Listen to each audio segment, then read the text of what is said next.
Alrighty then. G'day guys, my name's Michael, I'm the Dead Aussie Gamer, and welcome one and all to Curse of the Crimson Throne, our Pathfinder 2nd Edition adaptation of this amazing adventure by Paizo. Joining me today are my wonderful Patreons, who support the channel and allow me to do stuff like keep the lights on, who have joined me here today to play in this awesome, epic, and wondrous game. Good morning, good evening, good afternoon, everyone. How you guys doing? All right. How are you? Doing Hi. awesome. Going pretty good. Yay! Woohoo. That's wonderful to hear. Now, guys, as you have noticed, we have started on a little earlier time slot. That is because we're trying out some new things. And among those new things, we are trying the slightly earlier slot. And in future, not right today, because today I've got some other things on today, but we'll also be looking at following up this game with a variety game. So there'll be this game and then something else straight after. So you guys can get extra dag, more dag, all the things. Daggy things. Of course, guys, before we begin, we want to take a quick moment to thank our amazing sponsors who help us keep the lights on and allow us to continue to look as good as we do. First of all is Hero Forge for the wonderful artworks you can see being used by my cast members. Each and every one of them look absolutely incredible. And for some reason, I have reordered this in a way that Holly is there. Much better. Good. So yeah, you can, as you can see, really cool artworks that you can actually use in order to make your absolutely amazing characters just come to life using this amazing 3D modeling software. And guys, we just got rated by none other than the Robert Hartley GM. Guys, hi, welcome in. We're actually just about to start our game, so what's timing? Welcome in, everyone. First of all, if you don't know who Robert Hartley GM is, what are you doing with your life? Robert Hartley GM, wonderful content creator and performer from what I like to call Far East Australia.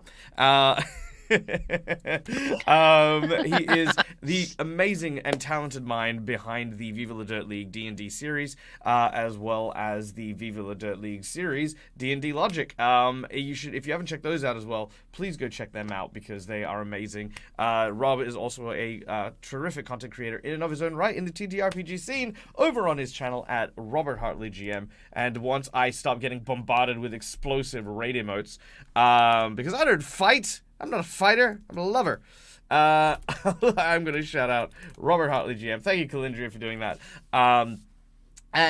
Also, guys, if you didn't check it out, there's a game on Playmats from yesterday, which was a Halloween special called Oops, All Hags, that Robert was a part of as well. So if you get a chance to go check out the Playmats show that had Rob featuring in it yesterday, because that was also a lot of fun.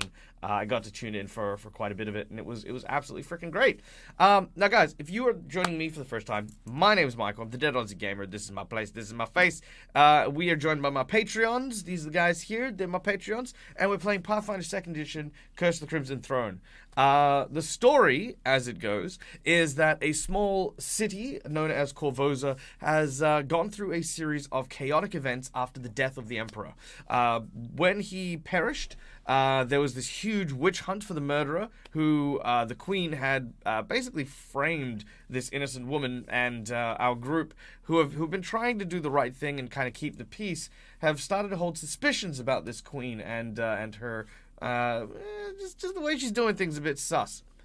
Straight after chaos reigned in the streets of the city, a plague hit Korvosa, and our heroes have been called upon yet again to try and find out what the source of the plague is.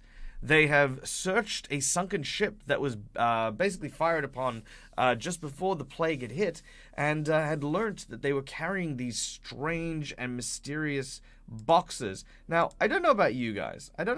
Maybe these things are suspicious, right? But I don't want to jump to conclusions. I don't want to just sort of make random wild accusations that, oh yeah, maybe these things are, maybe these things are dangerous. Maybe these things are, like the cause of this. Who knows? Maybe these things are just perfectly innocent. But for those of you who were not here last week, This is what they found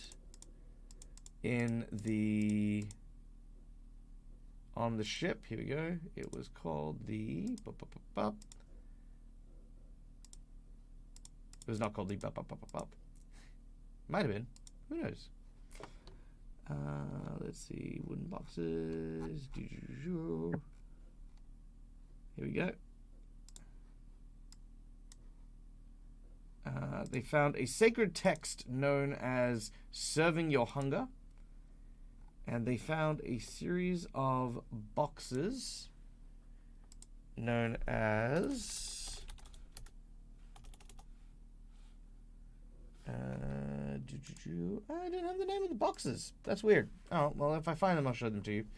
But yeah, so they found these like little like boxes that are empty, but who knows what they held? They could have held nothing. They could have held everything.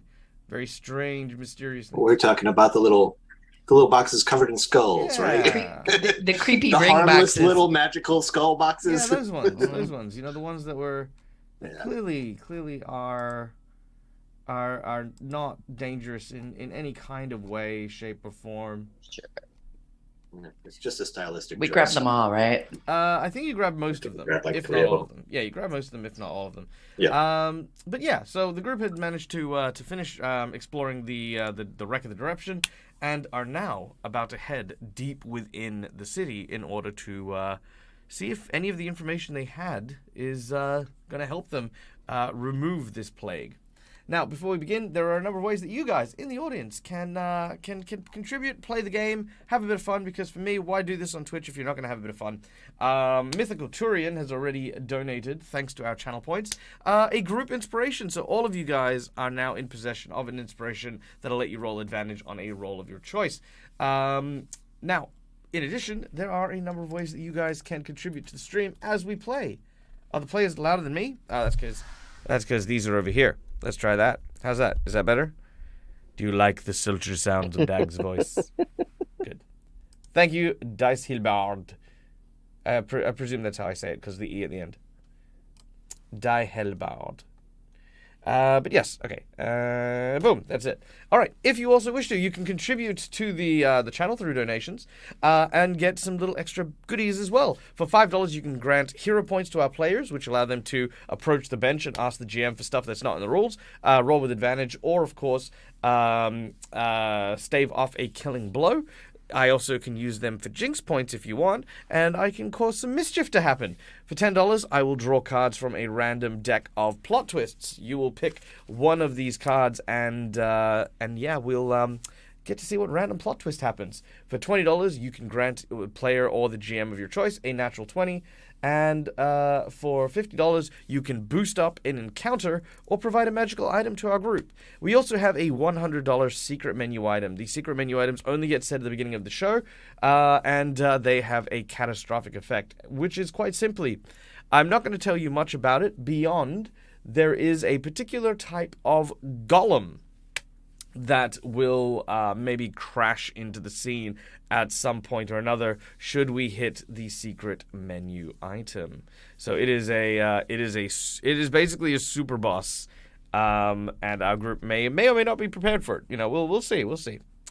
All right, I think that's it, guys. Aftermath Euphoria, welcome in. All right, first of all, Aftermath. Wonderful content creator, another awesome member of our community. They do a lot of stuff in the TTRPG space with some friends of ours as well, such as Robert, who you guys all know. And yeah, if you want to go check out Aftermath Euphoria, please go and follow their channel. Guys, we just did a recap, so I'm going to do a very, very brief one. But Aftermath's team, welcome in. Come, sit, be welcomed, be warmed. All right. Are we good? I think we're good. Team Holly just tipped $25. Tell us where you would like to spend those $25, and I will put them up on the board. But, without any further ado, our story begins on the crashing waves of the river surrounding the city of Korvosa. A small dinghy floats above what was once a great, grand, and powerful vessel known as the Direction. It is here that our heroes believed they would find answers to the source of the virulent plague now gripping the city. After searching the bowels of the ship and encountering such dangerous subaquatic creatures such as an aquatic hag and a giant shark, they have returned with 3 prominent clues. The first of which is a small box covered in skulls, one of which is still locked and sealed. The second clue is a book, a holy tome to a goddess who is the god of gluttony, undeath, and disease. And the third, a symbol of that same goddess, emblazoned in silver, an unholy artifact with that appears as a fly with a death head on its abdomen. 3 hero points: Patrick, Holly, and Agnes. And a plot twist. All right. So, Patrick, Holly, and Agnes. Done. And a plot twist. Okay. I will put the plot twist in the Twitch chat, please, Noria, and just let me know. Just let me know what you like. Let me know what you like. All right. So, dripping wet, but now safe. Our heroes are on the dinghy. What would you like to do? I mean, I want to open the box. They should let me open the box. We should open the box. Let's like, you know, maybe get to land. I'm toweling off, you know, right in there. That's what prestidigitation is for, right? If I had that, right? Yeah. I know, right? No, I think we should get this stuff to the temple of what was it, Pharasma? Pharasma, the goddess of death and midwives and fate.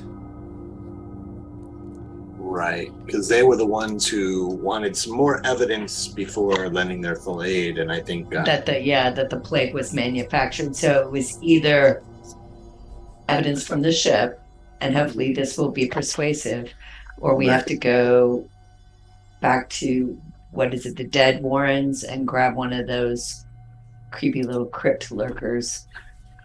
Right. And that box, did we do it? We did a detect magic on that. Yes, and it was magical, but Yeah, so we might want to open it where we're surrounded by clerics as well, just in case it's booby trapped. in case it's booby trapped. Yeah. I can check for traps. It's not a problem. Regardless, let's get on land first. I don't want to be close to you when you open that, if you don't mind. And I Fine. don't want to ever be near the water again for a while. You only got chewed on a little bit. You're fine. All right. I You got didn't even bit by a look at shark, 5 eels, and an orca. Well, she's a lot more used to getting eaten on the regular, so for her it's like an everyday thing. Exactly. Stop being a wuss. Wow, savage. Patrick is just glad he hasn't lost any additional limbs this time around. Fair. All right. Yeah.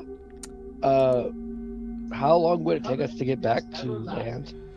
It won't take you very long. Probably about maybe 10 minutes of rowing. It is late at night, however, and the cold of the river is causing a mist to slowly begin to rise over the water's edge. Holly snuggled up to Penny. All right, Penny, your husky, seems to curl up and cuddle Dante. next to you, and you immediately feel your bones warming as you start to make your way. Now, Dante is going to use heal on Patrick.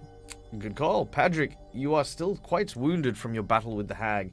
As Dante, your kitsune druid, steps forward, you could feel a healing energy pass over you. You may roll the healing in the chat, and look at that. Beautiful. 27 points of healing. You're feeling much better. Yes, thank you. I needed that. All right. After traveling for the short 10 minutes, Your bodies now warmed by the various towels, blankets, and small mammalian creatures that seem to be cuddling up against you. You arrive once again on the quiet and deserted docks. Your friend, Dan, who had been operating the fishery here, informed you that all of the fishermen were on strike, which allowed you to steal your boat. You return it to the place that you found it and quickly disembark so that you won't draw any suspicion. As you make your way south towards the Grey District, where the Temple of Pharasma is, you pass the marching footsteps of the Grey Maidens. The Grey Maidens are soldiers, warriors who work for the Queen directly, who answer to no one, and who have been given unlimited power to exercise whatever they need to in order to help facilitate the Queen's physicians, a group of doctors who are claiming to have the answers to all of the town's problems, curing the disease one way or another.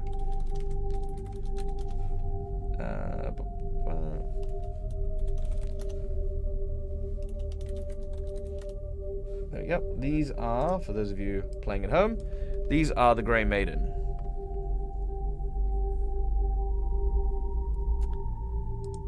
Now,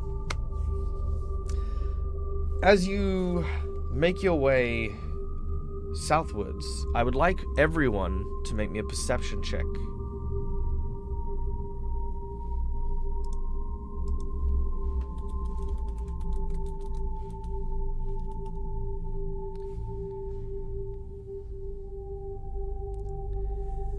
All right, 21, 26, 17, and 19.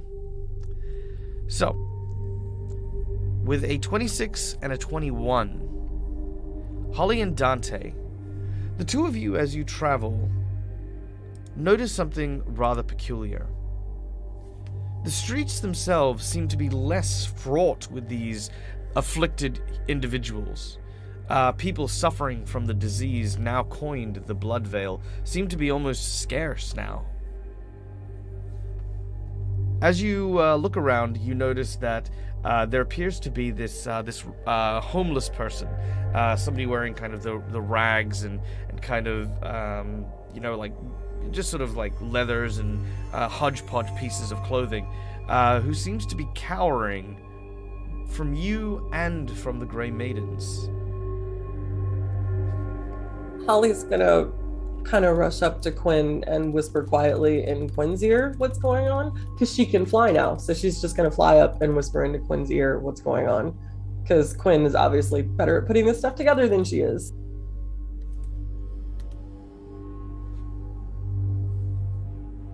I listen as Holly shares this detail, and I look around and I observe that she is absolutely right. And I see the homeless person, and I'll say, "It's okay. Can you talk to us?" Well, yeah, I can talk to you. As long as y'all ain't no Grey Maidens.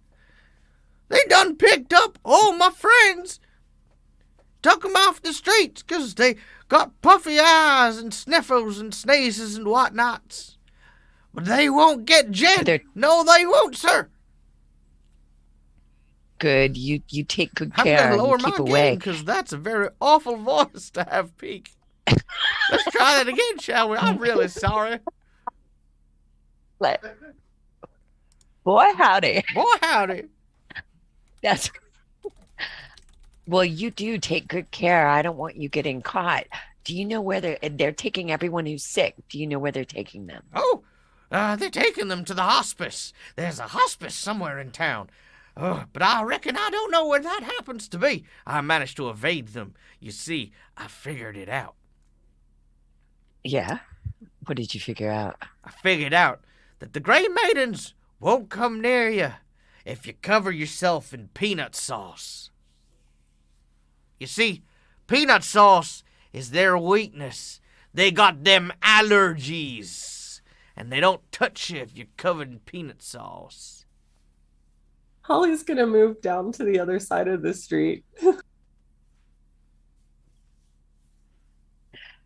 That is a very clever idea.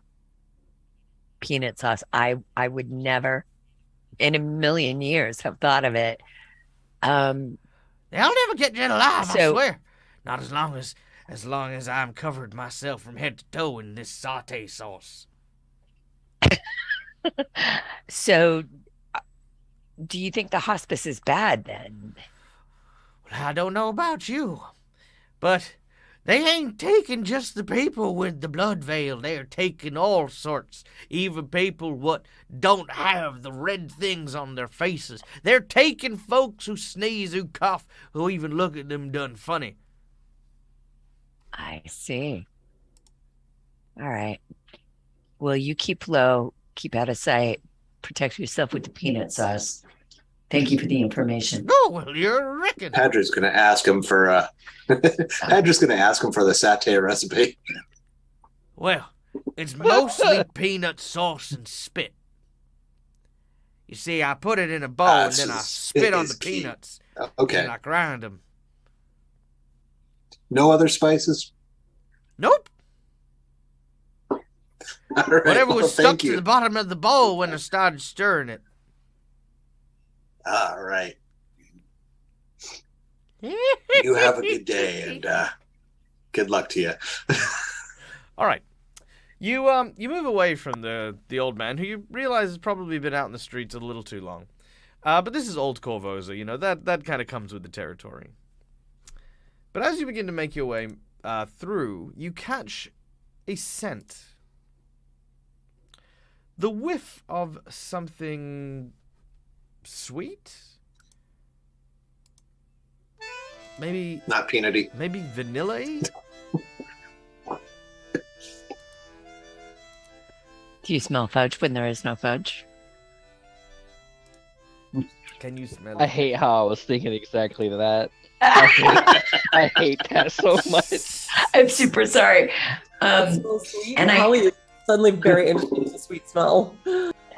But is it like a good sweet smell, like deliciousness, or like the sweet smell of death and decay? It smells like perfume. Ah. Well, and I hear it like Zalara music.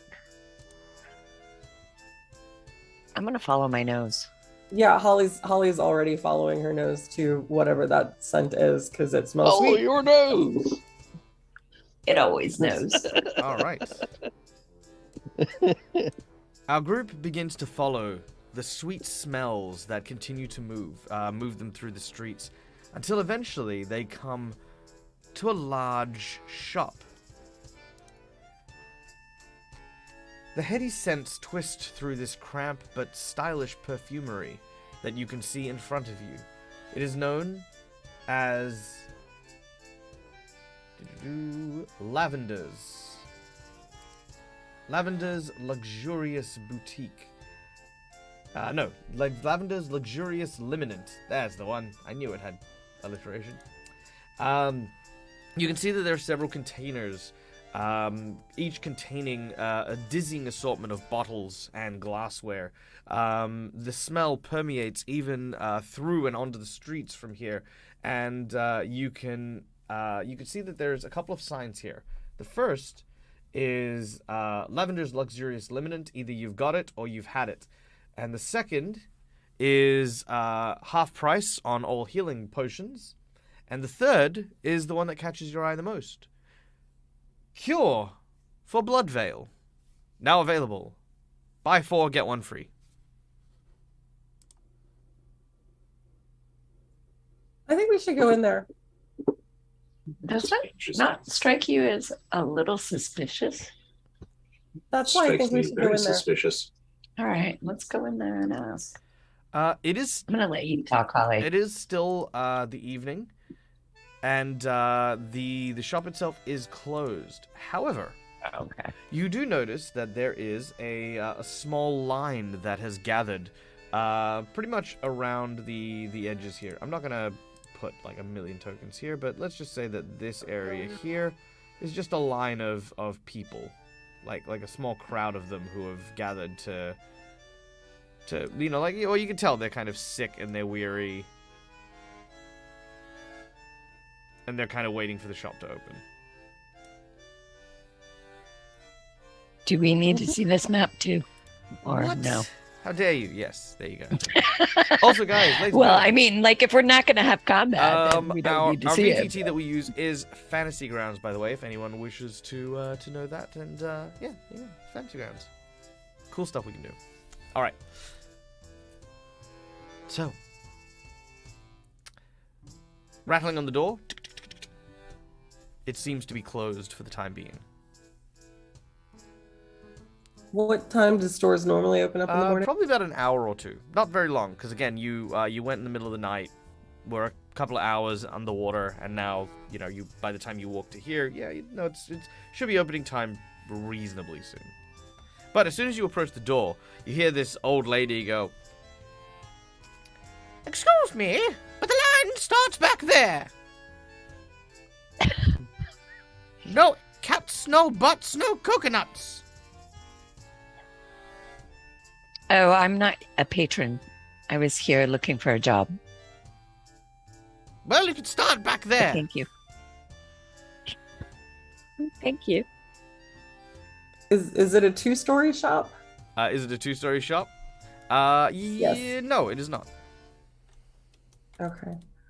And are there any windows or anything up on the top part of it? No. There is a... Are you looking for entry points?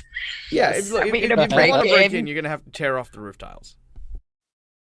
Never mind. There's no back door. Seriously? No alley? You can go and look entrance? if you'd like. All right. Let's go. All look. right. All of you can make a survival check in order to Oh, try and navigate schnapps. the streets of Korvosa to see if you can find an alley that connects to the back of this building.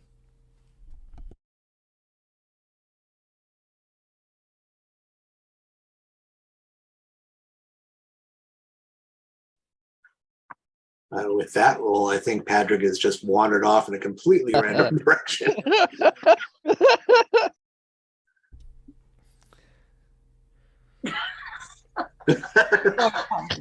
I'm just wondering. You around got in to be circles still in front of the shop. rolled higher than I did. All right.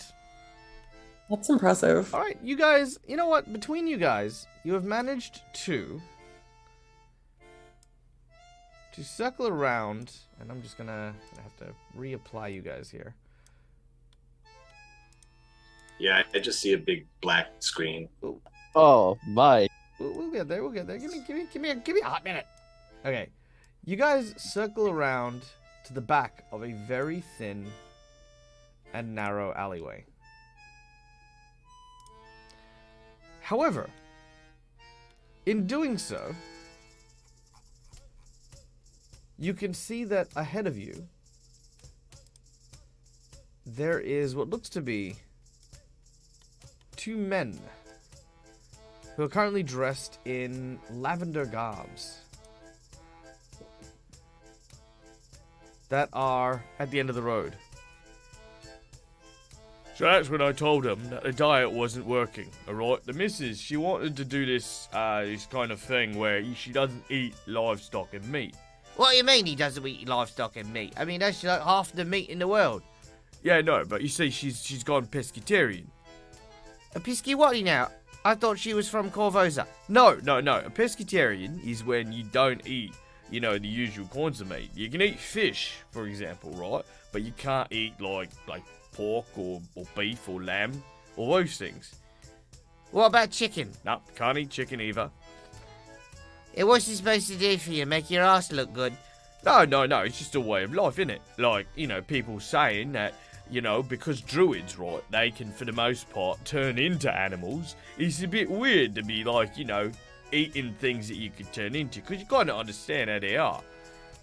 Yeah, but can't they turn into fish as well? Yeah, but not regularly. I mean, how many druids of the Glen are going to go around turning into fish? I once knew a druid named Glenn. That's not the point. That's not what we're talking about here. It's completely different, okay? Does Glenn turn into a fish? I don't know, I could ask him. Well, you can't ask him right now because we're on duty. We have to stay here. Yeah, what are we doing here again? Well, first of all, really, that's a very existential question because, obviously, technically, we didn't exist until a few moments ago, right? Because of the nature of the world around us, right? If a tree falls in the woods and there's no one around to see it, does the tree make a noise, right? If two guards are on a virtual tabletop, right, but only appear once a group of PCs show up, do they exist in that particular period of time before or after they arrive? Yeah, but what are we actually doing? We're just making sure no one goes into the shop. Ah, right. Okay. And Quinn's going to look directly at the audience and say, I see we're breaking the fourth wall now. Yes. So here. I was just, you know what? Every time And no one else I hears it. realize whenever I do the back and forth banter, no one interrupts me, and I appreciate that. It means you're all very polite. But I'm sitting there the whole time going, "This is gonna be the whole stream." Well, and I was wondering, frankly, how long it could go on. Till I break the fourth wall. Patrick's checking the masonry. That's right, with your roll. I forgot. I'm probably checking the pavers. This tile's loose. Okay. It's a danger to everyone. All right. So, as you guys approach, you see these two mid-banter, as it were. On your left-hand side, you can see that they seem to be standing guard to a door that they're standing by. The perfume shop is to the right, just beyond where they are.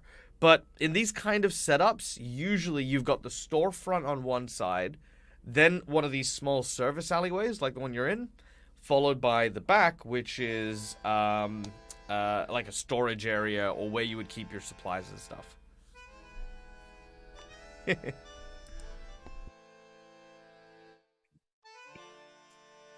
Holly's gonna kind of move up very quietly to Quinn and try to be stealthy. Can you distract them while I try to maybe sneak around them? I can You're really go good in. at talking. Yeah, I'll engage them in conversation. Okay. Good morning, gentlemen.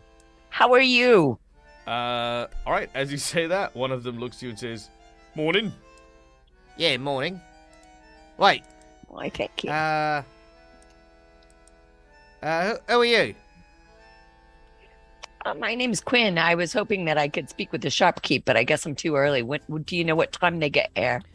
I was hoping that they might have a job for me, but it looks like, I mean, she's paying guards, or he's paying guards. Like, She's playing guards. I'm gonna get you to roll me a bluff check here.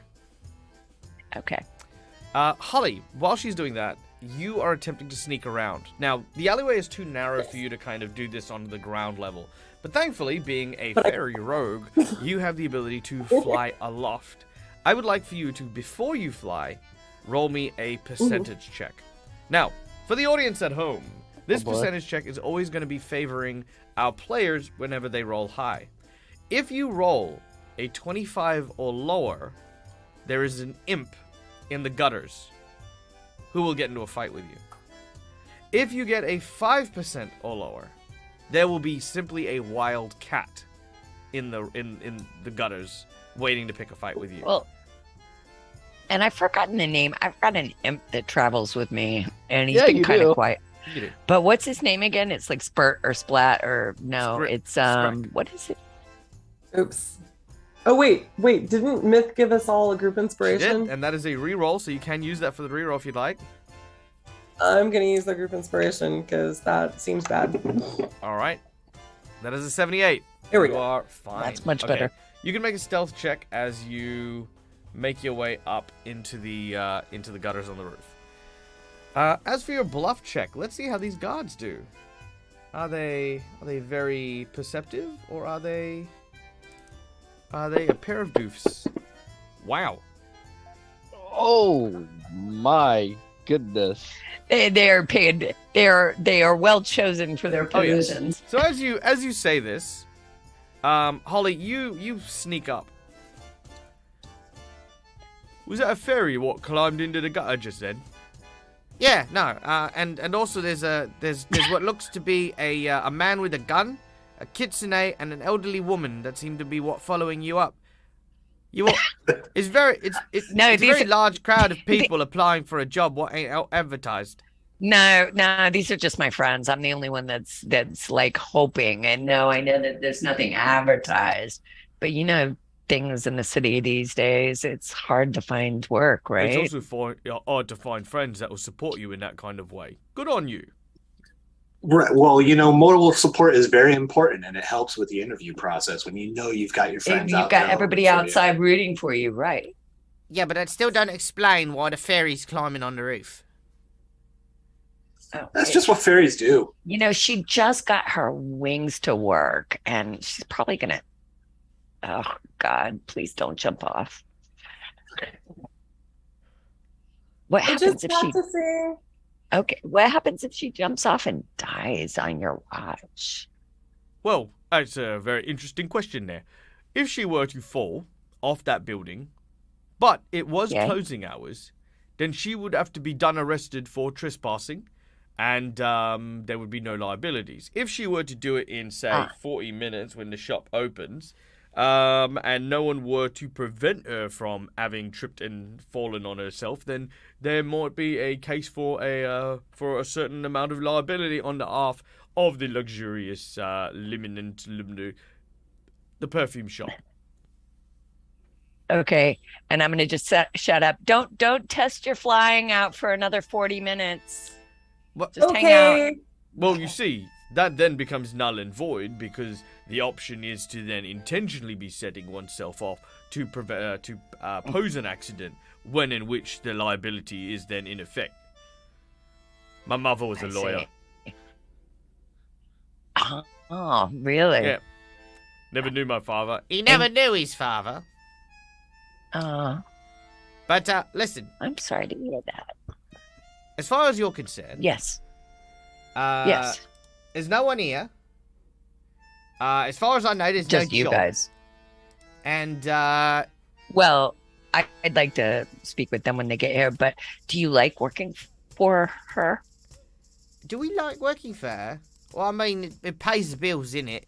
Well, it pays my bills. Yeah. Well, look, I've got very expensive tastes, is all, okay? Like, some of us don't want to live in old Korvosa our whole life. Yeah, but the rent's way more reasonable up there. Yeah, I know, but there's the smell and there's the fish, it's everywhere. You really should get yourself a small little apartment midtown. Yeah, but where am I going to put Denise? Look, your dog is too big for Old Town as well. It's not going to make a difference. I think he'd probably eat a goddamn truck. Maybe a small ways out for the dog so that you've got a bit of space for it to run and you get out of the stench of the inner city. It's good. It'll be good for you. And it's cheaper. Holly's Right? gonna yell out from the gutters. I have a dog too. Look. Oh, that's right. The dog with me down There's a from the dog ground, there. I guess. Also those smells and sounds and everything in the city, that just adds character. I mean, if you don't have that, do you really feel like you're living in Korvosa? See, he understands exactly what it's like. You don't go to old Korvosa to go and see the touristy places. You go for the heart of the city. You go to where old Korvosa is. The Sword Academy and the Wizard School and all of these other places that I can really remember. Because I have a map, you see, and he pulls out a map and he says, "It's a really nice map. Have a look at this. Look at this here. See, look at old Korvosa." Darkness. Absolute darkness. Everywhere. That is... I spilled ink on me map. Well, Wow, the skill of the map maker here is... it's it's that Something time else. before it's bright, but they've turned off all the street lamps. The gas lights are off, or whatever they are.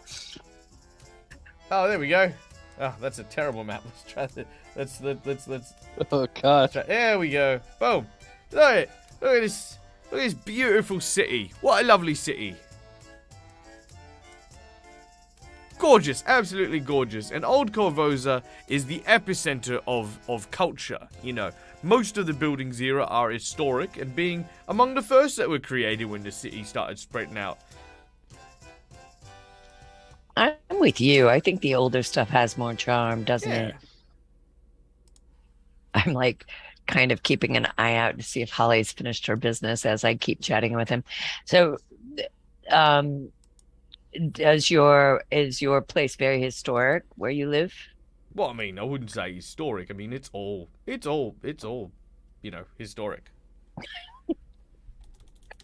Holly's gonna be like carefully picking her way all the way over to the guards as quietly as she can to avoid drawing attention.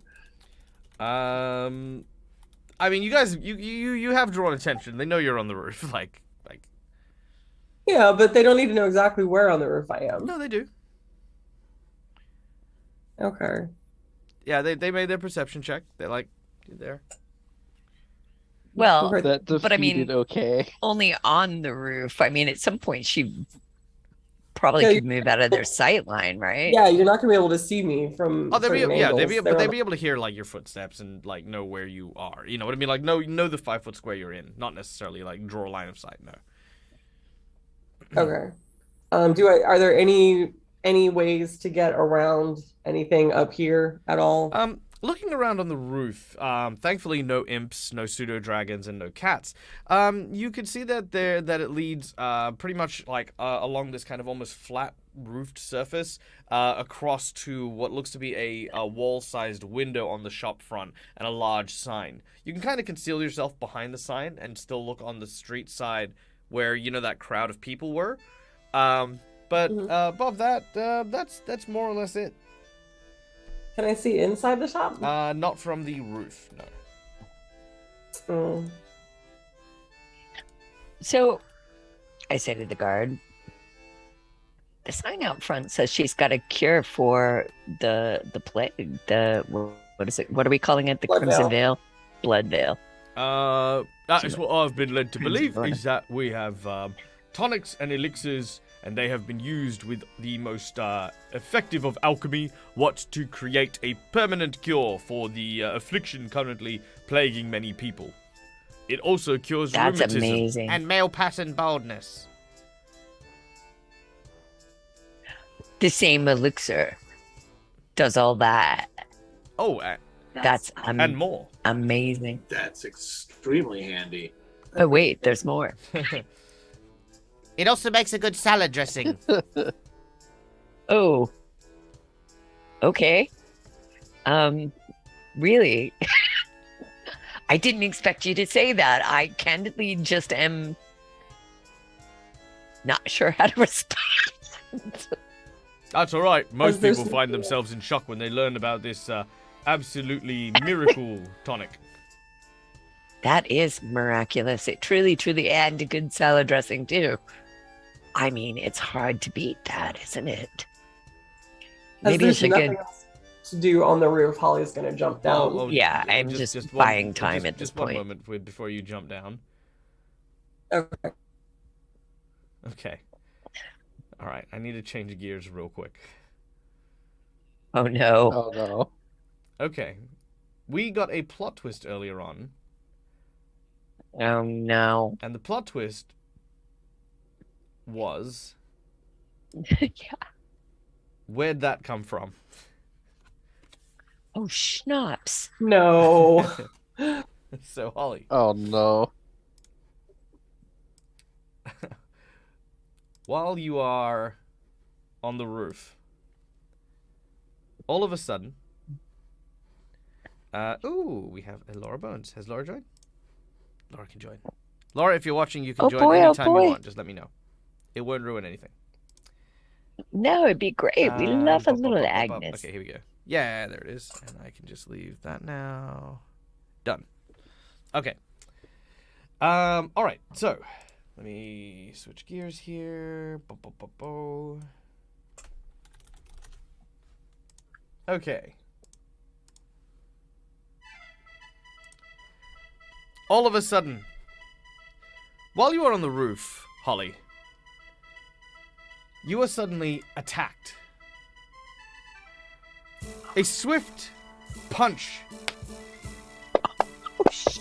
is launched across your jaw. Shenanigans. As you take 12 points of damage What? from what appears to be this creature.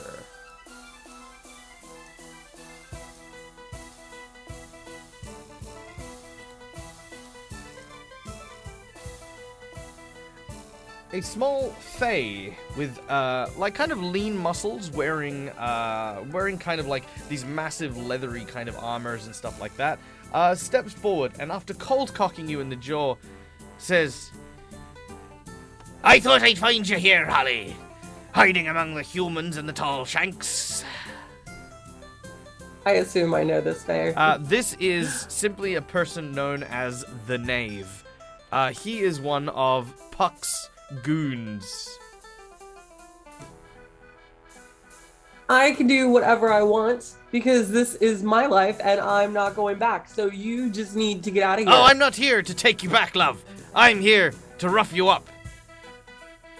What? That's right. Why are you interrupting? No one. Can we hear this? No one disses me, boy, and lives to tell the tale. But I can't be killing you while you're engaged to the fairy prince himself. So instead, I'm gonna satisfy myself by cold cocking you a few more times.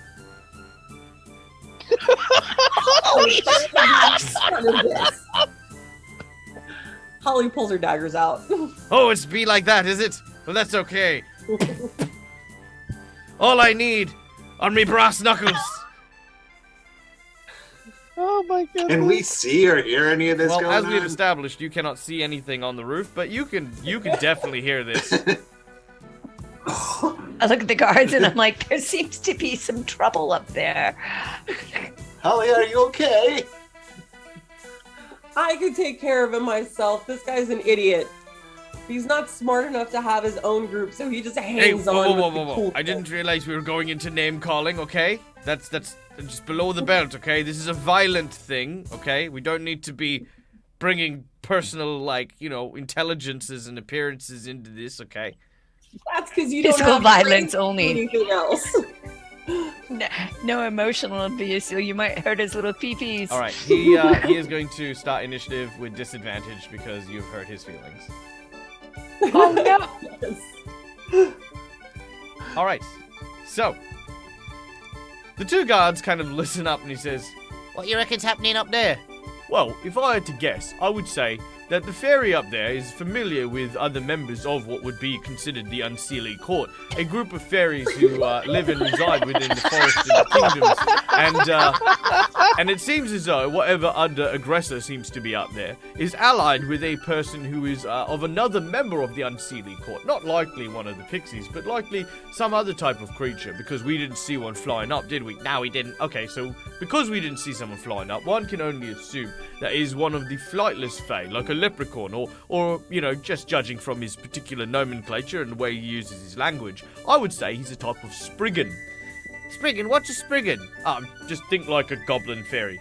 Okay, I'm with you. And why do you think there's this thing? Is there any way we can get up there and watch? Yeah, it's a ladder just Bound over to here. be. He points at a ladder. All right, let's go. All Let's right. go. Okay, We'll head up the let's all ladder. go up there. This is going to be man. great entertainment. Okay, you guys are going to spend your actions, with the exception of Holly, unless anyone wants to do something else, climbing up and onto the roof. Yeah. Okay. Nope. The the two guards watch as you climb up. You don't think that explanation was a bit, what's the word? Expositive. Oh, maybe a little, but not everyone understands exactly what's going on. That's right. All right, Dante, you will go first and use your actions to climb onto the roof.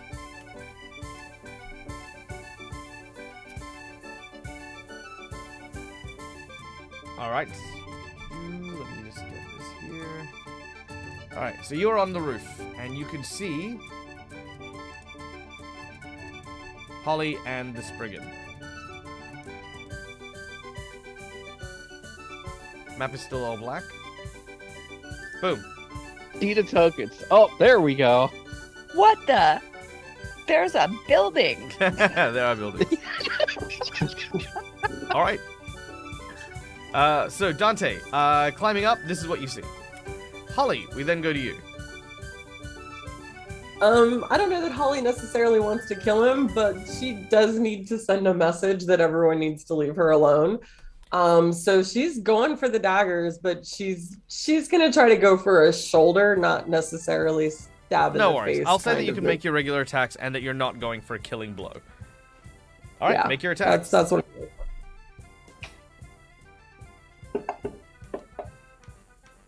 That'll miss. Oh my god! Why will that miss? Why is that a -4? I shouldn't have a That's a good -4. question. Why do you have a -4? That should be a +8. Look, I don't know why you have a -4, but it says -4. You have no modifiers on you. Hold on, let me just check that super quick. Something is wrong. That's not. Are you they have still no like modifiers showing on us as underwater? Nope. I took all that off. Your What in the daggers don't world? even provide a -4 bonus. Oh wait, I have a bunch of stuff on me. Flat-footed, Wait, what? 1d precision damage type magic. No. That's automatic. If you deal damage to a flat-footed person, it'll automatically roll you sneak attack. Try rolling it Okay. again. Okay. Wait, And use the first value. the first value. Okay. Oh yeah, definitely Noria. These the gold on Spriggan is Holly. jiggy. Yeah, there we go. Okay, that's much better. Okay, that works. Okay, there we go. What That's is very going weird. on? All right. Yeah. All right. So your first dagger hits the Spriggan. It's your birthday. Ah! I know. I love you. I keep still trying to be late, but I'm in the middle of something. All right. As you stab him and deal 6 points of damage, he goes, "Oh, it's going to be like that, is it? Right, fine. We'll see how you like this." And he goes,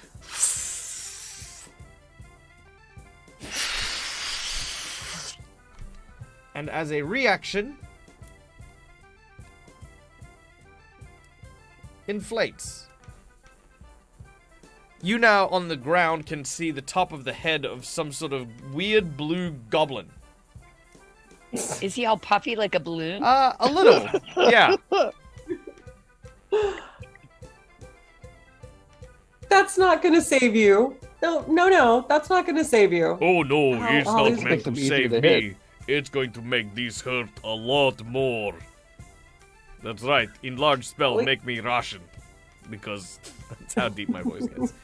All right, you've still got 2 actions left. Holly, what do you want to do? Getting stabby.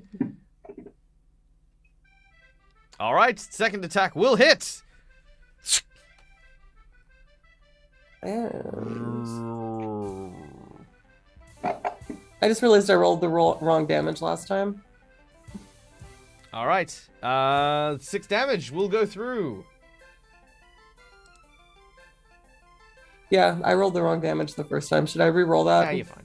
I mean, 6 damage is still within what you need. Okay. All right. Does he? And that's just an enlarge. He didn't actually inflate like a balloon, Yeah, it's right? just the enlarged spell. Okay. And at that point, Holly is. Oh, he's huge.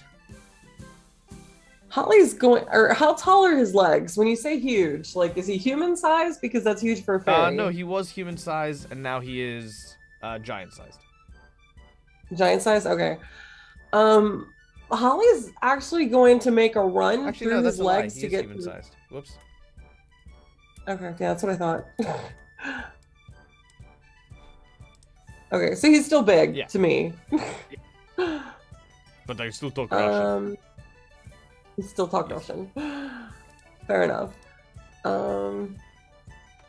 Okay, Holly is going to try one of her maneuvers and hoping that the enlarged spell made him a little bit clumsy. She is going to dive straight at his legs and try to kick out his knee so he falls over. All right. Make a combat maneuver to try and trip him. Acrobatics?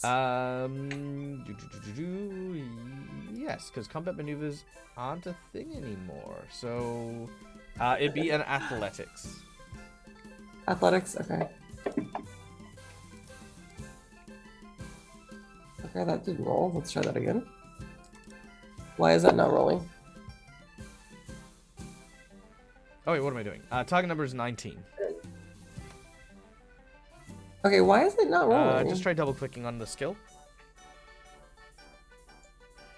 Well, like I'm picking the dice up, but I put it on the. Oh no, bully you and need it's to put not on doing chat. anything. Yeah, no, it's not an opposed roll.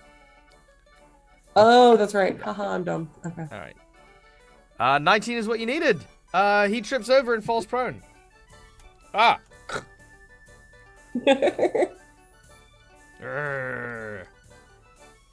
All right, the guards. Well, this is quite a predicament. You see, there appears to be some sort of fight up there. But is it our duty to go and deal with that fight?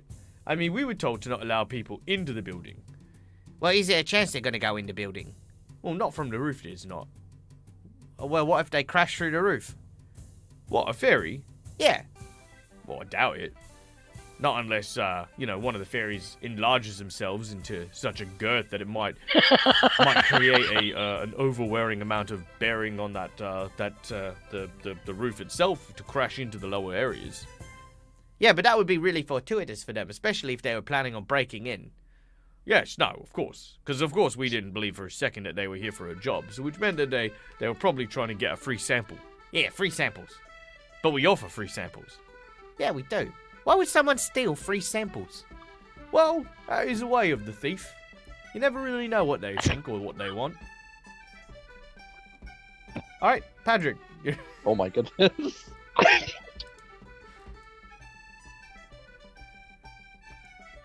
Patrick will spend his turn getting off mute. I'm gonna get up on the roof. Alright, you are next to And Dante. That takes all my turn. Alright, and I'll get up and say, "Hey, Holly, if you want me to shoot him, just let me know." I just want to send him back bruised and bloody so everyone leaves me alone. Well, I can make him bloody. Alright. I feel like I did pretty good. Oh, sorry, go on, Holly. Alright, that will be my turn.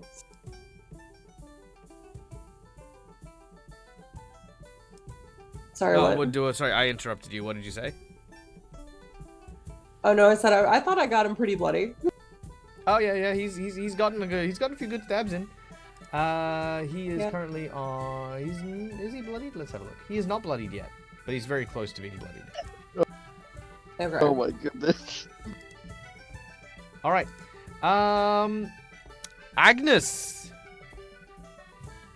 Woohoo! Yes. All right, so Agnes, aka Laura Bones, by the way, welcome in. No, sorry I'm late. I forgot about the 2 hours. No, it's fine. So here is the skinny. You just finished dealing with the boat. You were on your way to the Temple of Pharasma when you caught a very unique smell, and you've come to investigate it. You found a shop that is apparently selling the cure to the Blood Veil, and snuck around back to try and see if you can get in, because it is quite late at night. You've bumped into 2 guards, and Holly tried to sneak around to, ambush the guards, do something. We didn't really find that out. But instead, Holly was ambushed by a Spriggan and is currently getting into a fist fight on the roof. Also, we have an inside bonus from Odd Bandicoot. So, let's go with our inside bonus. Inside bonus. Agnes, for you, the 2 guards who are preventing you guys from going in after hours are very distracted by the going on the roof. They're both, our eyes are completely up. I will say that with the inside bonus, you will not need to make any kind of stealth check to move or operate around them while they are discussing what is going on on the roof. Should you wish to do anything with that? So I'm assuming the shop's locked and everything like that. And they purport to sell a cure. Yeah. Are the guards standing anywhere near the where's the front doors and windows and things just? All right. Because I can't see them now. Oh yeah, no, sorry. There you go. Okay. So this is the shop front door here.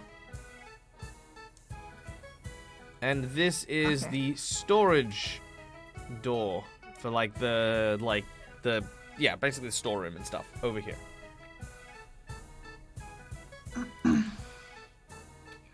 Well, Agnes is not way too old, but she's a tad too old and overweight to be climbing around on rooftops. Fair. So, she's gonna see if she can find. She's gonna look around to see if she can find a way into the building, I guess. The storeroom or the main shop? The storeroom, whichever looks like, is furthest away from the guards. All right, make a perception check.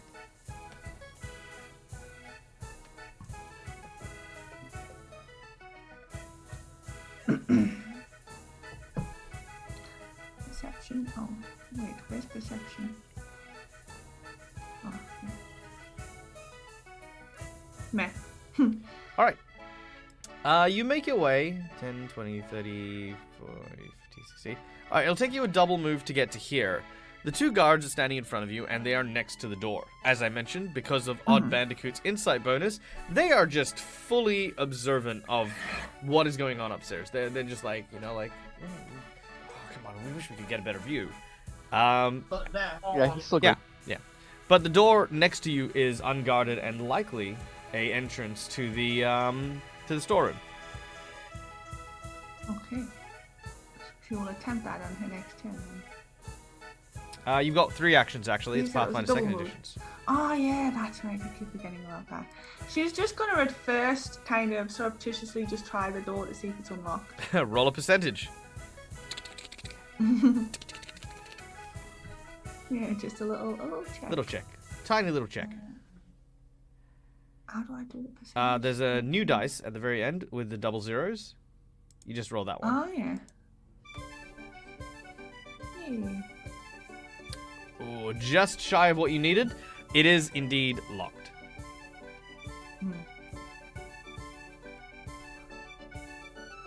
And there's no windows or anything? No. You can make another perception check to try and see if you can search for a key, but that'll be the last of your turns.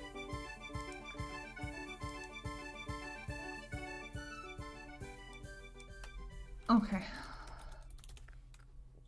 Sorry, I'm a little out of it today. I've been sick all day. I'm still not too well.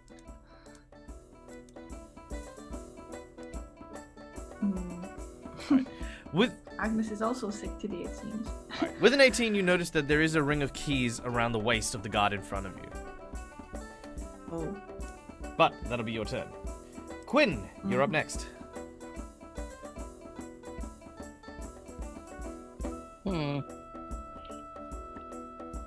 Am I aware of what Agnes is doing? Yeah. Pretty aware.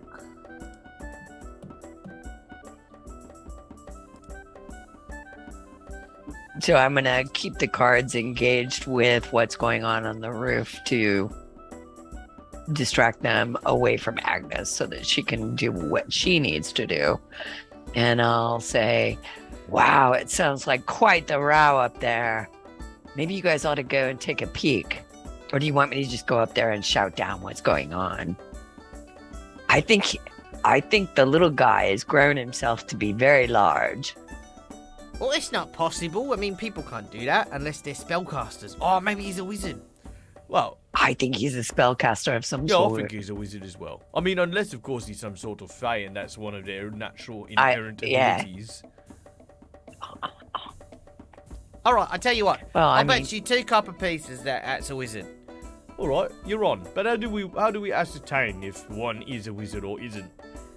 Well, what if they go up and have a look? And what? Look for a pointy hat and a monocle? Well, I mean, it's a start, innit? Okay, so wait. So do you win the 2 coppers if he has the pointy hat and the monocle, and you don't win, you lose 2 coppers if he doesn't have a pointy hat and a monocle? Is that the bet? Yes. All right. So I'll move up. All right. So one action to distract, which I'm not going to charge you anything for distracting them. I And appreciate that. you'll use your actions to climb up. To climb. All right. Which brings us back to the Spriggan. One of the gods should be called Rupert. Very well. This is now going into my DM notes. Here we go. DM notes. And just so everyone can see, new notes. I like Rupert a lot. Gods. Maybe the other one should be Everett. Rupert. Rupert. Lives in Midtown with his cat. His best friend, who is also a god, works odd jobs with him, but they do not pay well, so he often moonlights as a thug in town. Voice, British, sharp. What's his voice in? His voice is small and sharp. Small. Weasley. Ron Weasley. No. Okay, cool. Done. Alright, so that is Rupert. The other one, Giles? I like Giles. Giles is a cool name. Rupert Giles is from Buffy the Vampire Slayer. Lives in Old Korvosa with his dog and daughter. A big and kind individual who is putting his daughter through Bard College. He works with his best friend Rupert, and though he isn't as desperate for the money, he takes all of Rupert's night jobs as well to keep his friend company. Aww. Voice, deep, thoughtful, and gentle. Also British. Tends to speak in exposition. Tends to speak Also British. in expositions. Done. Alright, there we go. The guards have been made into the DM notes. Okay. The Spriggan. The Knave. He's going to use one action to stand up. And at this point, he goes, "You always think that you know what's right and what's good for you. But if that were the case, then explain this." And he punches you in the face.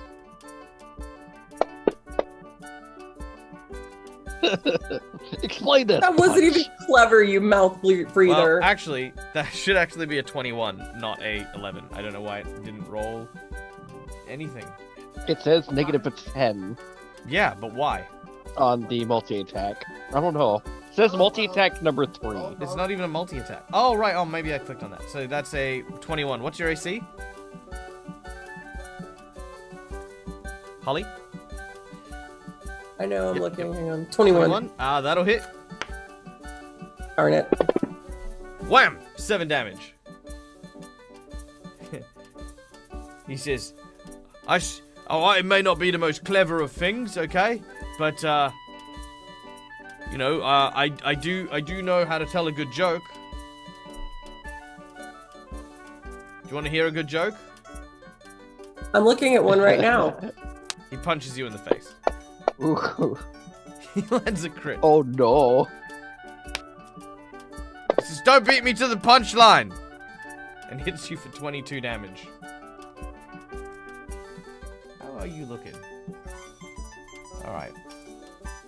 That seems like shenanigans. Seems like shenanigans. All right. So as he decks you, you're like ha ha boosh, ha ha ha ha boosh. God damn it! All right, pick a number between 1 to 5. 1. All right, cracked rib. You are fatigued. Holy shit! I'm gonna be like, Holly, you're not gonna let him get away with that, are you? Of course I'm not. Holly shit. Sorry. My bad. All right, top of the round, Dante. Dante is going to heal Holly. All right, Dante walks over to Holly, and blessings of the forest be upon you, as 11 points of healing travels from your kitsune druid into the body of our rogue. Does that fix my cracked rib? Sure. Why not? Yay. And Holly's gonna get stabby again. Well, No, Dante's Then still going to get close enough to touch her and then use heal again. Okay, yep. Oh wait, there. Yep, you can use Yeah, heal hold again, on. because heal is a one-action spell. Actually, I just realized I could not move. I just realized I can't move and then do it. No, again because no. The first one is a 30-foot, a 30-foot one that lets me get an extra bonus to heal. Ah, right. Okay, cool. So So- you've healed him 5 as well. No, there is the 30-foot range that I can do, and then there's a 30-foot AOE that I can do. Right. So which did you do? But I did the 30-foot range. Okay. Yep. I'm with you. Cool. All right. So Dante heals Holly. We then go to Holly. Yep, Holly's annoyed now. She's feeling stabby. As opposed to before, where you were feeling stabby. She's feeling extra stabby now. Okay, cool. Excellent. Extra stabby. You stab him straight in his side for 3 points of damage. I'm gonna stab him again. I'm done with this. He says, "Oh, I didn't realize there were so many mosquitoes in this city." I'll show you a mosquito. He's mocking you. You stab him again. He goes, "Ooh, I always thought that just you were the little prick." No, you work for a little prick. Now get out of here. We're done with it. I've already proven on my own I can kick your ass, and the rest of my friends are just back there laughing at you. Go home, leave me alone, and don't come back. Make an intimidate And check. I'm gonna use for my last skill check. Or my last Do action. it. Let's see it. Okay. Do you also call him Be names? like, Holly. Ooh. Oh, okay. Nice. The spring goes, all right. I just wanted to give you a proper greeting. But remember, Puck's on his way. And when he gets here, he's gonna want to have words with you. And he won't be as friendly as I was. Tell him to stay home. I don't need him here. Well, you can tell him yourself, because I don't know where he is.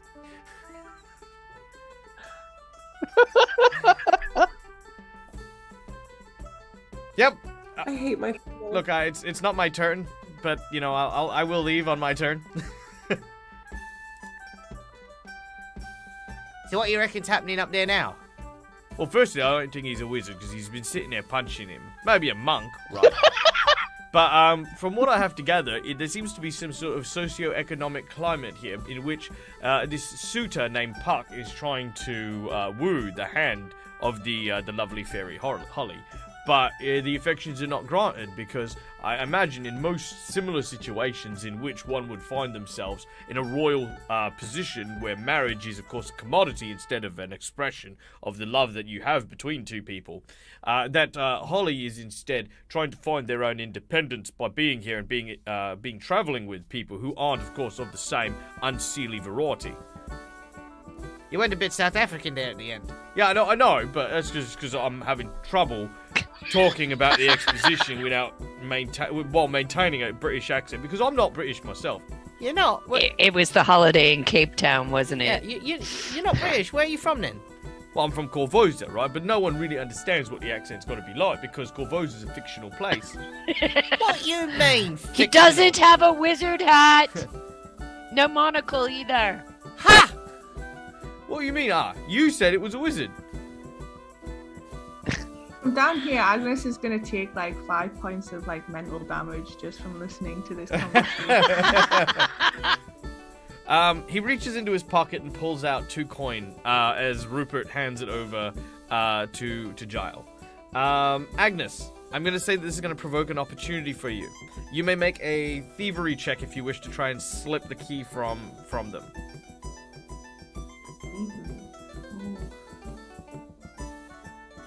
Thievery is not Agnes' strong suit.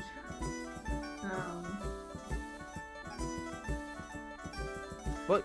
Can I use my nat 20? Yeah, you can totally use your nat 20. Okay. All right. It's been sitting there for forever, so I might as well use it. Okay. Thanks to our lovely audience for donating the natural 20 to Agnes. We are going to consume that natural 20, and yes, you managed to lift the keys from them. As this happens, we're going to go into a cinematic ending for this one. The knave runs past everyone and leaps off the roof. As he does so, he lands between Rupert and Giles and runs off down the corridor. Rupert and Giles, for a brief moment, have their the helmets that they wear, like these little like helmet caps, pushed down over their eyes, and they're like, "Hey, who turned out the lights?" It was him. It was that fella. Quick, get him. They turn into each other and they crash into one another, sprawled out over the floor. Watch yourself. Hey, he went this way. I think I've got him. No, you don't have him. He's got me. Quick, help me, Rupert. I'm Rupert. Help me, Giles. I'm coming. And you watch as Giles punches Rupert in the face. He goes, "Oh, he's attacking me." All right. There is chaos and commotion. Just don't even understand. They can't see each other, and they're attacking each other. Oh my! I see. All right. Well, Agnes, you have the keys to the storeroom. Unless there is something you guys wish to do on the roof, you guys may all join. No. Holly's definitely gonna fly down. All right. Yep. Flying down. Yeah, well, I'm gonna head down too. Oh, that was exciting. Gonna up off the You roof. alright there, dearie? You okay? She says, patting down Holly. See, broken bones. You okay? Holly? Oh, I said I was gonna jump down. No. Are you okay? Do you have any No, broken sorry. bones? Agnes is asking you if you're okay. Oh, I didn't hear you. I'm sorry. Sorry. I'm a little hurt. If you wanted to throw some healing my way, I would take it. No problem. Where is that? We haven't rested, have we? Since. No, you have not. Okay, I've still got a soothe for you. Doot. There you go. Agnes reaches out and ruffles your hair. All right. With a little bit of healing and some TLC, you start to feel a lot better. Holly and Padraig, you're probably about as injured as one another, and Quinn, you're pretty good. You're pretty decent in terms of your health. With the guards distracted and the key in tow, Agnes, we can now Right, well, this stuff. I managed to to lift the keys off those two Egypts. Or rather eloquent Egypts, but still. There. Let's go. And she's gonna snip into the room. All right.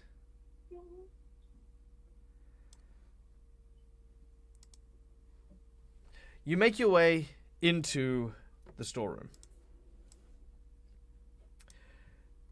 The delicate walls within this particular place hang artistically with drapes of silk. Candles seem to have been melted in various stages throughout this room, creating a very dim illumination. Which, let's add a couple of candles here while we're at it. Why not? Candle here, candle here, candle here. There you go. Now, in addition, you can see a table sculpted with swirling ivy leaves that bear fragile porcelain teapots mixed in with them. You can also see there's a exotically curved hookah within this kind of tiny nook that you can see just to your left as you enter. The last thing that you see, and most prominent in this room,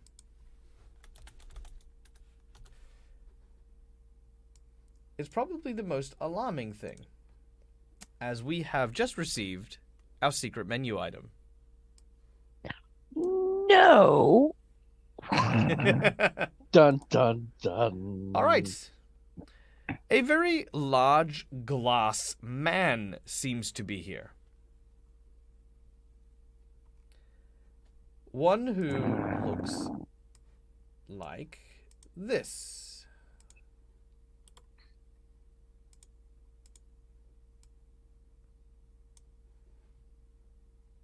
Well.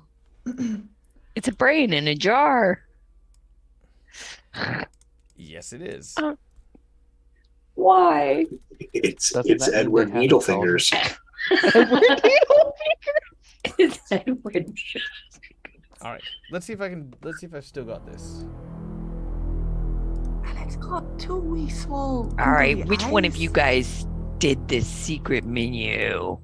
Fess up. No, it was Callie. All right. I need to just adjust a couple of things here, so bear with me, because I want the audience to enjoy this as well as my players. I regret now what I first did when I was going into the room.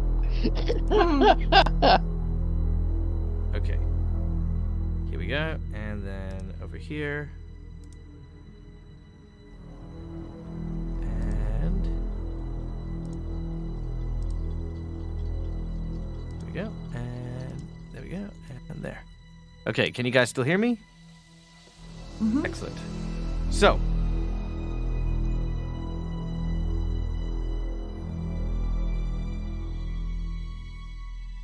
greetings and welcome. Unfortunately, Hello? you have seemed to have caught me rather unaware. Have you come for the cure? For the cure is what I provide. I am simply known as the Alchemist.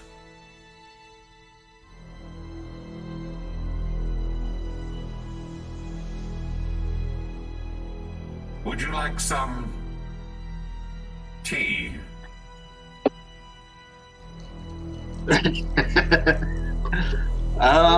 Tea would be lovely.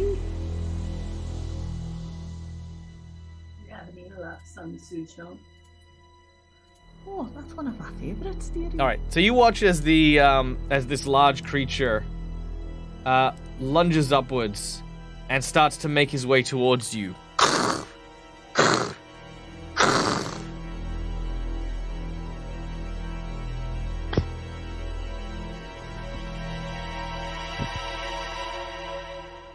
And then walks past you and grabs one of the teapots.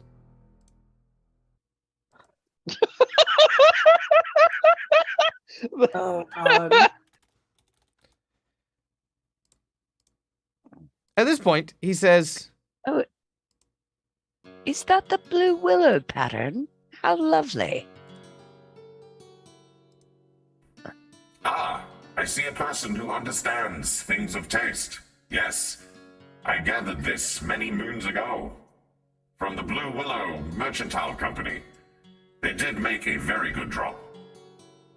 I'm sure you have many questions, but I would invite you off the street. It's cold tonight, though it has been a long time since the cold has ever bothered me. Come, sit, and I will regale you with my story. Well, thank you. I'll take a seat. Holly sits. Dante will stick near Agnes, acting as a familiar, because he's turned into his fox form. Very well. Let me change you into your fox form. Right. Yeah.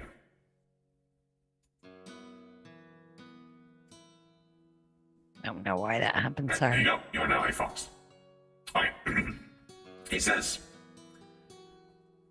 you see, the original proprietor of the lavender shop, a rather beautiful woman by the name of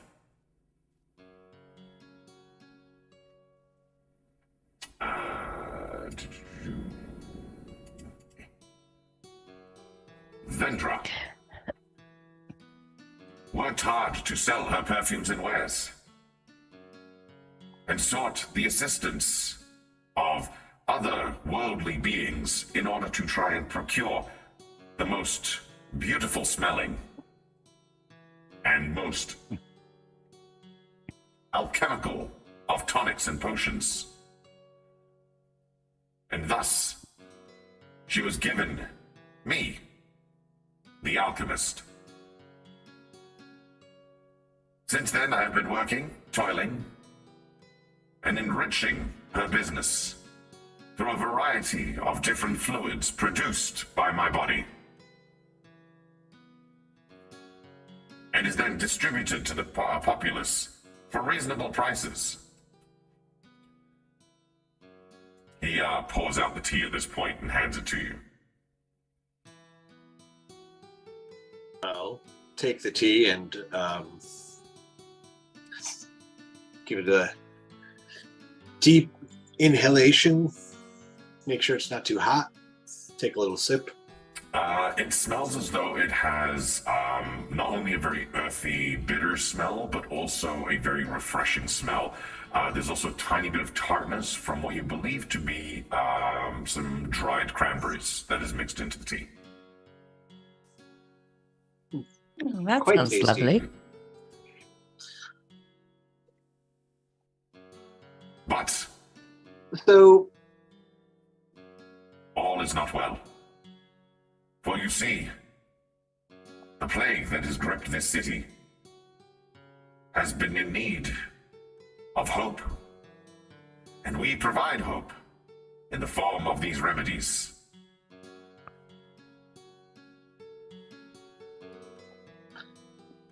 Do your When remedies you say- always work?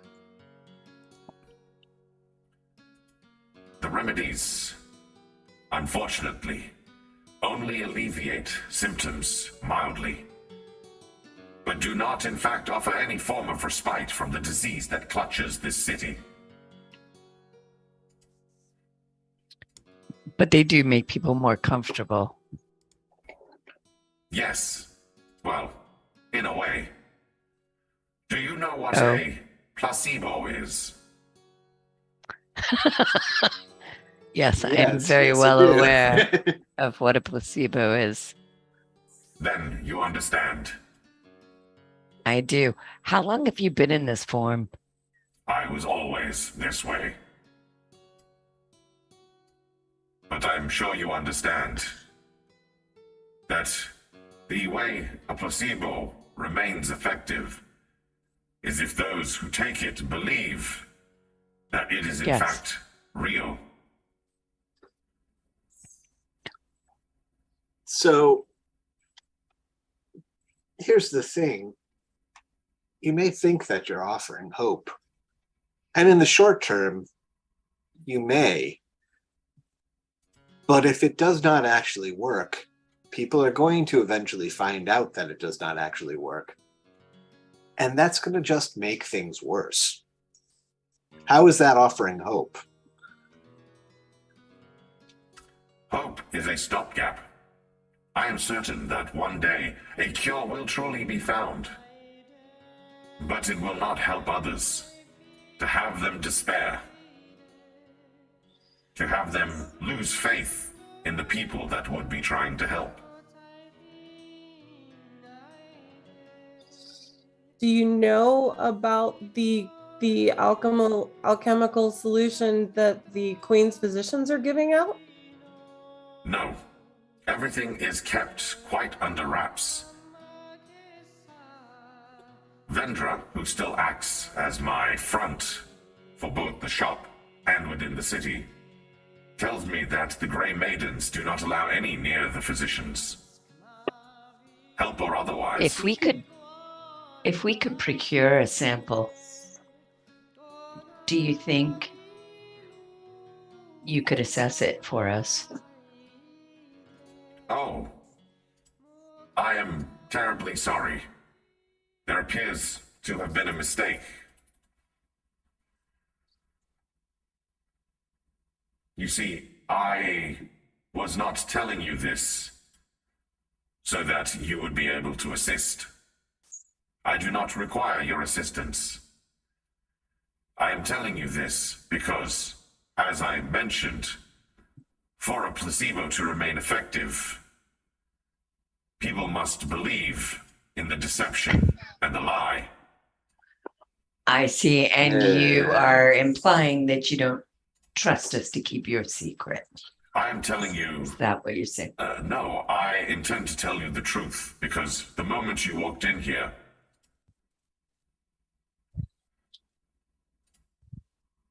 You had to die. And we're going to roll initiative. God fucking damn I was so excited for a minute. I've been dying since the day I was born. Bring it. All right. Let's go into initiative. You do all, however, and this is, I don't know if this is sneaky or not, but you guys do not have your weapons out for anyone who currently has tea in their hands. What are weapons? Well, yeah, exactly. There you go. Okay. And that's why I have quick draw. So can you describe him sort of in detail? Does he have any exposed wires or gear works that are visible that I can see? So many. Yeah. Yeah. He is effectively a brain in a jar with a large frame. Now, in the picture that I've shown, it's made of wood. In this one, it is copper. There are a variety of different, like, potion bottles and syringes, each of which just filled to the brim with a variety of different solutions. Now, here's the catch. The door's not locked, exactly. But... So we could leave. you could potentially leave. All right. Let's go with... Okay, let's go with this. Initiative. Agnes, you're up first. Did you roll for us, by the way? Yes. Okay. Okay, well, Agnes will put down her cup of tea. Calmly set down her cup of tea. Hot steaming liquid at the mechanical innards. Come on, people. You are standing in front of me. And then she's going to sigh. Again. Like everyone in the city all of a sudden just wants to kill us. I've lived here almost my whole life and no one ever tried to kill me before. But ever since you met Holly. She's... You know. Is there a random chair? Right, yeah, there's a chair. Yeah, there's a chair. Agnes is just going to start, again, that muttering sound. and she's going to pick up a chair and slam it into the side of this creature. Ooh, very nice. All right, Agnes. Yeah, so it's a spell roll attack. Agnes with the chair! The chair! Boom! From the top rope. I mean, Don't make me laugh. No, yeah, okay. Yeah, make your attack with a chair. It'll hit, but you're using telekinetic projectile. Oh, sorry, I had a very different picture in my mind. No, she's telekinetic projectile. So basically, a chair is just gonna rise up. A chair's just gonna rise up and slam into the side. No, I just imagined Agnes going, "I've had enough of you now. Just no more spell casting. I'm gonna take you out the way we did in the old country. Just freaking. All right." Very well. The chair hovers in the air and flies out. It does hit the creature, but because its body is made of metal and steel, it sort of shatters and falls backwards upon it as it manages to defend itself to a degree. Now, at this point, Agnes, being right where you are. Mm-hmm. Oh, I'm really sorry. I didn't realize that you were that you were the one what had my grapple. Yeah, no, look, I know it was a mistake, okay, but I'm still gonna. It's difficult for me to just move on from that right now, okay? So let's just not talk about it, okay? Hey, was this door always open? Well, I would say it's ajar rather than open. What do you mean it's a jar? It's a door. No, it's not. A jar is when it's slightly. It's when it's slightly open. Well, we're gonna get in trouble. Murderous robot. Oh no, he's gonna He closes and locks the door. Fudge. There, see? No harm, no foul. Well, I mean, the real question is how it was open in the first place. What did I say about thinking about things? I just don't want to think about anything right now, okay? I don't want to wonder how the door got open. I don't want to wonder where my other keys went. I don't care. It's just we need to do our job for another 10 minutes and then we're clocked off, okay? I need this paycheck. All right. Just don't say I didn't warn you. Well, you didn't warn me because I told you not to. All right, well, I didn't warn you then. That's right. All right, and you hear them whistling away. Holly. Why am I showing as flat-footed? You are not. You're showing that you will deal sneak attack damage against creatures who are flat-footed. Oh, is that what that is? Okay. Sorry, looking at the wrong thing then. So it's if your target is flat-footed, then you deal precision damage. Oh, got it. Okay. Yeah, I feel like daggers are not going to be terribly useful. How big is this room? It's not that big. The fireball would probably be a bad idea. Yeah, you would hit everybody. Oh yeah, fireball would hit everyone except for whoever's in the tiny little alcove in the kitchen. Okay. Please do not resist. Your death is inevitable. Hang on, I'm checking my poisons real quick. That might not help. What a shame to deprive Lavender of her livelihood this way. Well, I was hoping I had something that might be useful.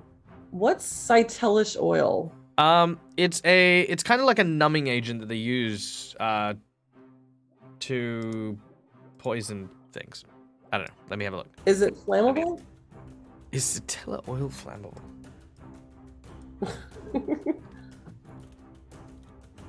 Oh, but it's probably just an oil because it's something that you can just apply to something. I mean, yeah, someone, probably. But... All right, let's find out. I mean, if you have a lantern. I feel like heat might mess up some of those circuitry things. So how do you spell it? Cytillesh. CytI.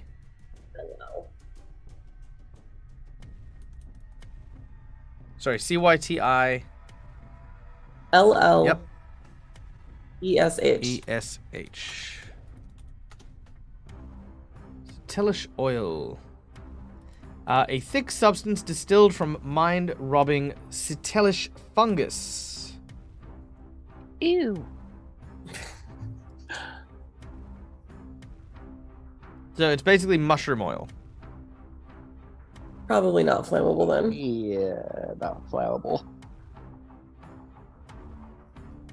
Well, I'm gonna pull the crossbow out and shoot him with the crossbow and see if I can get some kind of action out of that.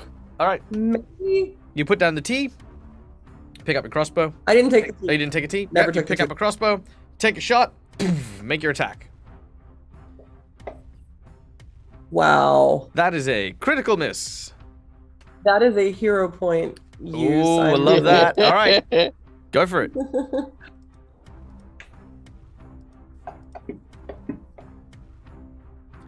All right. That is not a critical miss, but it is still a miss.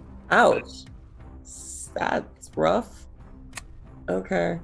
Tis rough indeed. Um, The arrow punctures into like- the brass body, but does not penetrate. It makes sense that they. You do have one more action. This dude is problematic. I do. I'm gonna try to shoot one more time and we're gonna see what happens. Yeah, go for it. Oh my god. Natural 20! All right. And then I'll roll damage and see what happens. Roll your damage, and then that is 28 damage, resisted partially by how thick it is, to deal 16. Very nice. And give us a number between 1 to 5. Let's go with 4. 1, 2, 3, 4. Look at that. This is piercing damage. Pierced elbow. Target drops an item it's holding. Pff, I don't like that. I'm going to flip that one again. Missing digits. Target loses 1d4 fingers on its hand and becomes clumsy for 1 round. Oh no, becomes clumsy 1 until subject to regeneration. Can this thing regenerate? I don't think it can. See, is that and I don't think it has very many digits to begin with. I'm going to get you to It's roll not- a d6 for me, please. Okay. Oh! Okay. I like that. Very well. You have removed its plague fingers. So, It has plague. every single one of its digits has a syringe. When it attacks, it injects you with whatever's in those syringes, which is acid, cold, electric, fire, poison, and then there's a 6th digit called sickness. That digit has been snapped off by your shot. Okay, so we can't get the plague anymore, so I'll take that. However, when the alchemical golem takes physical damage from a critical hit, one glass chamber within its body shatters, spewing alchemical liquid in a 5-foot emanation. I get to roll a d6, For the love of. which is a 3, which is electric damage. And we Brilliant. get some reflex saves. Good thing we're back here, isn't it, Agnes? All right. Holly Indeed. will fail. Quinn will also fail. What's that second roll for? Oh, no, it's fine. It's fine. And Padrig will also fail. Which deals... I want that free Denver. The 26 fails. Which deals 16 Ow. points of electric damage to the 3 of you. Split 3 ways. Wishful thinking, but no. All right. I can try. I like that. Done. All right. Holly, Padrick, and Quinn. There's this spray that sort of electrifies you as the electricity blows and burns out. We then go to Padrick.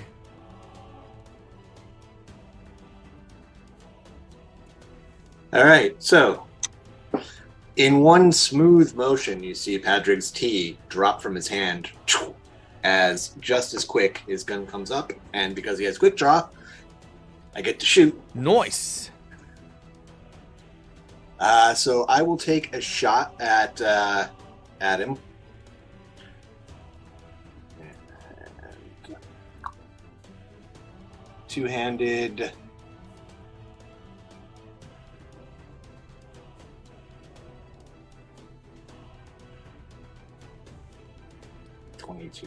Misses. All right. I'm going to take my next action to reload. Mm-hmm. And so my ability, Thoughtful Reload, lets me do a recall knowledge check on an enemy I can see as I'm reloading. Mm-hmm. Can I do that as a crafting check to see if I can discern any weak points in him or anything, since he's an automaton? Absolutely. All right, so we will do a crafting check. Your target number for this one is a glorious 19. Oh, you should be able to make that. Whoa, nice. Easy. That's what I get the natural 20. All right. This is an alchemical golem, a walking alchemical nightmare capable of inflicting all manner of painful wounds. Its ability to follow orders is only overseen by the fact that those without minds are just simply functionally golems. However, in rare cases, a brain can be used in its creation, which retain fragments of memories and intellect, which result in the alchemical golem developing personality. This is the case in the one that you're dealing with. As for what you know about them, they are, as golems are, immune to various types of magic and magic abilities. Things like launching chairs, for example, that'll still harm it and stuff. But abilities and spells like fireball and stuff like that will have no effect on it. However, it is vulnerable to sonic-based abilities and damages, and is healed by any type of magic that would make a golem lose the slow condition. So things like haste, for example, will actually heal this golem. Okay, so fire, lightning, frost, all that stuff is not going to work. Correct. Or is it just fire? Okay. No magic. Nothing. Magic. No magic. Generally won't work. As you've just found out, when you deal physical damage to it, it will start exploding. And as I mentioned previously, the claws on its hands will also deal a variety of different effects. You do notice something else as you are reloading. This thing is tied or nailed to the wall and various tanks, which seem to be siphoning off its fluids.